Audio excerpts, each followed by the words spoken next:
Not so very long ago, during one of my tours, I stayed at a very posh hotel. I really felt the bee's knees.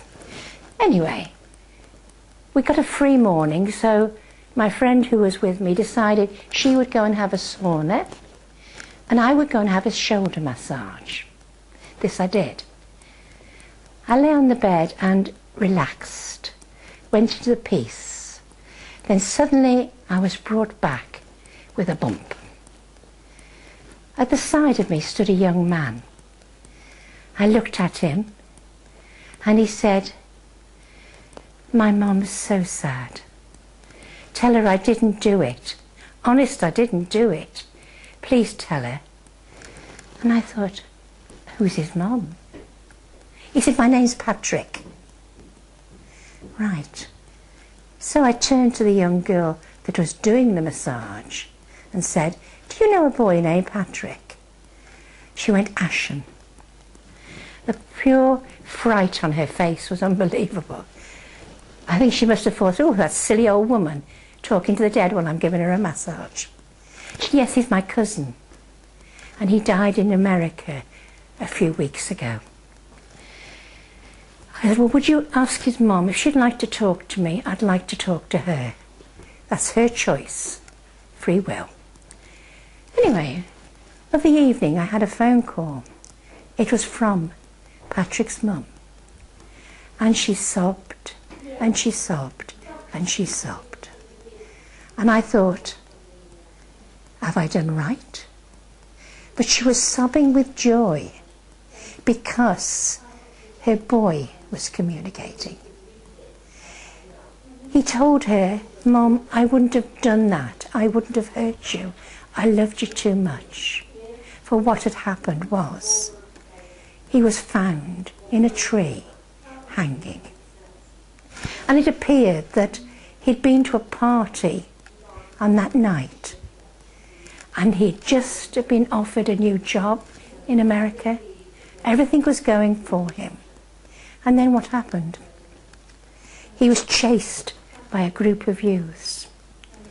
He said he knew by sight 2 of them, and he gave a name of the 3rd, and he gave a description of the 3rd. This I related to his mum, and she said, "I must talk to you, I must talk to you." And I told her where I was going to be working again. I said, "But if you want to come, I'd like to say hello to you. If he comes through, fine. I'm not promising." Well, the next 2 demonstrations later, I stood on stage and I felt this young man come bouncing in. He was a son, a man that any mother could be proud of. And I felt the emotion within me. And I knew then he'd come to talk to his mum and dad. And I said, "This young man wishes to talk to his mum, his dad, his name's Patrick." And they were there. And I literally felt the tears run down my face as I felt the absolute pain in them. For I have never known since a more loving family. There was no reason he would have taken his own life. And then he came up with a piece that they hadn't realised, that he was found hanging, not with his own belt, but someone else's. His own belt was never found. He was brought home and he laid in his own home for them to say their goodbyes. There are many ways they've tried to prove the fact, but you know yourself that a different country, different ways. But I know, they know, he did not take his own life. And Patrick is very much still a loving, loving son, and a credit to all who knew him.